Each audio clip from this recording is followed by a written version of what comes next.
I prefer not to say. Okay, put the camera down. All right?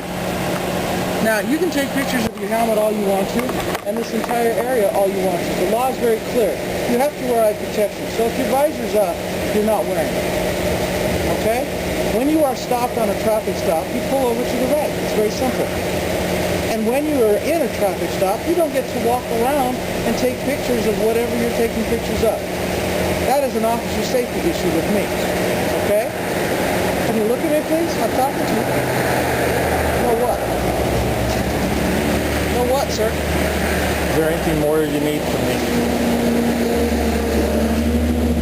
Do you understand what I'm telling you? I prefer to remain silent.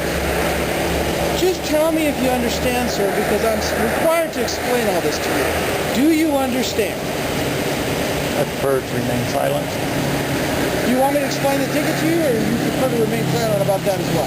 I will accept the ticket. There you go, sir. You have a great day.